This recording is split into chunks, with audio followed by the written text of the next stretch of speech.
तो आज 7 तारीख को फर्स्ट शिफ्ट में मेरा आरआरबी क्लर्क का एग्ज़ाम था। और मेरे अटेम्प्ट्स की बात करूँ तो रीज़निंग में मतलब 2 पज़ल ऐसी थी जिनके अंदर ऐसे पूछा था कि जैसे वर्ड्स बैठे हुए हैं ABCEFG, तो आप ऊपर से अल्फ़ाबेटिक ऑर्डर में बिठाओ और बताओ कौन सा अनचेंज्ड है। तो मेरे इसमें नैन आंसर आ रहा था। फिर अगली पज़ल बनी, उसके अंदर भी सेम सीन कि आप बिठाओ अल्फ़ाबेटिक ऑर्डर में, और उसका आंसर भी मेरा नन आ रहा था। तो मुझे एकदम कन्फ्यूजन हो गया, भाई मेरे से गलत बन रही है या फिर दोनों में नन आ रहा है मतलब।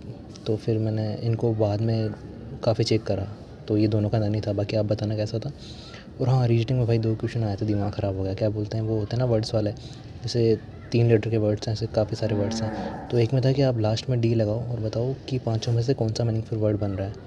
तो भाई एक भी नहीं बन रहा था, और उसका ऑप्शन में नन तो था ही नहीं। मतलब उसमें ऐसा था कि ये वाला बन रहा है, ये वाला बन रहा है, या ये दोनों बन रहे हैं, ऐसे करके ऑप्शन थे। तो उनमें नन ऑप्शन था ही नहीं, तो ये वाला मैंने छोड़ दिया। और एक और था, वो भी सेम वही 3 लेटर में वर्ड्स वाले थे। तो उसके अंदर था कि फर्स्ट और थर्ड आप इंटरचेंज करो और फिर बताओ कौन सा मीनिंगफुल वर्ड बन रहा है। तो वो वाला मैंने छोड़ दिया, वो मेरे को समझ नहीं आ रहा था, कुछ बन ही नहीं रहा था।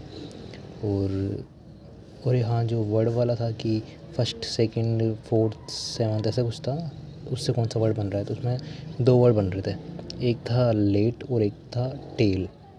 तो मोर देन वन के लिए जेड आंसर था, तो मैंने जेड आंसर कर दिया। तो ऐसे करके मैंने ये 2 क्वेश्चन छोड़े और मेरे रीजनिंग में अटैम्प्ट थे ओवरऑल 38। बाकी क्वांट्स की बात करूँ तो क्वांट्स में ठीक था। मतलब पहले मैंने सिंप्लीफिकेशन बनाया, तो 15 ही क्वेश्चन थे, वो बन गए। उसके बाद फिर मेरे को कुछ मिला नहीं, तो मैं डीआई पे शिफ्ट हो गया डायरेक्ट।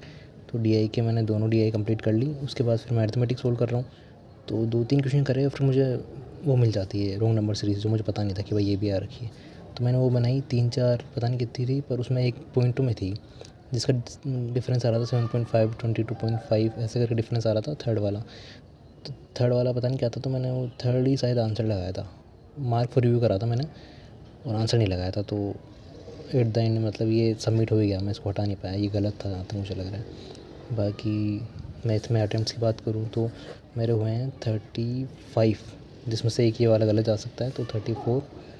और 34 अटेम्प्ट्स मान लीजिए। तो ओवरऑल अटेम्प्ट हुए मेरे रीजनिंग में 38, क्वांट में 35, तो 73 ओवरऑल अटेम्प्ट्स हैं मेरे। बाकी इसमें से एक गलत हो सकता है या फिर 2 भी गलत हो सकते हैं, तो देखते हैं कि रिज़ल्ट के टाइम पे क्या रहता है। यही था। बाकी आप आपका एनालिसिस बताना कि आपके कितने अटेम्प्ट्स रहे कमेंट सेक्शन में।